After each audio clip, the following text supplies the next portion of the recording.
জাতীয় নাগরিক পার্টির আহ্বায়ক নাহিদ ইসলাম বলেছেন, জুলাই আন্দোলন ছিল কেবলমাত্র ক্ষমতা পরিবর্তনের আন্দোলনই নয়, এক দলের পরিবর্তে আরেক দলকে ফ্যাসিস্ট করতে রাজপথে ছাত্র জনতা রক্ত দেয়নি।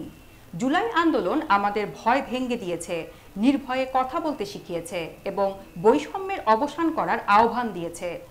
গাইবান্ধা থেকে স্টাফ রিপোর্টার কাউসারের ভিডিও চিত্রে বিস্তারিত।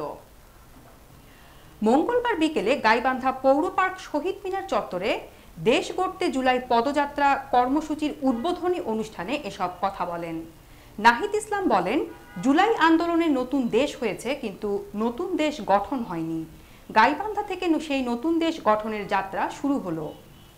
নতুন দেশে মানুষের ধর্ম বর্ণ নির্বিশেষে নির্ভয়ে মত প্রকাশ ও অধিকারের কথা বলবে। সমাবেশে এনসিপির সিনিয়র যুগ্ম আহ্বায়ক সামান্তা শারমিন, সদস্য সচিব আক্তার হোসেন, মুখ্য সমন্বয়ক নাসির উদ্দিন পাটোয়ারি সহ অন্যান্য নেতাকর্মীরা উপস্থিত ছিলেন।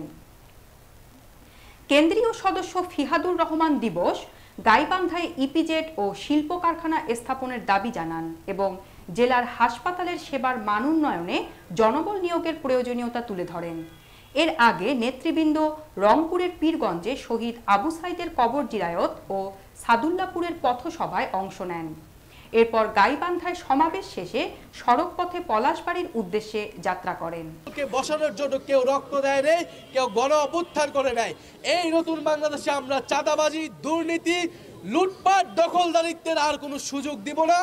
ইনশাল্লাহ আপনারা আমরা একসাথে মিলে এই দেশ গড়ার যেই ডাক দিয়েছি সেই দেশ গড়ে আমরা আবার ঘরে ফিরব।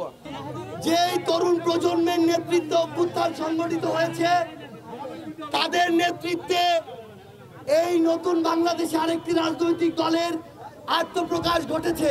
ভাই বোনেরা, আপনারা জানেন জুলাই আগস্টের অন্যতম মহানায়ক যারা জুলাইপুর, পলাশবাড়ি, সাগাটা, ফুলছড়ি, সুন্দরগঞ্জ, গোবিন্দগঞ্জকেও আমরা বুঝি।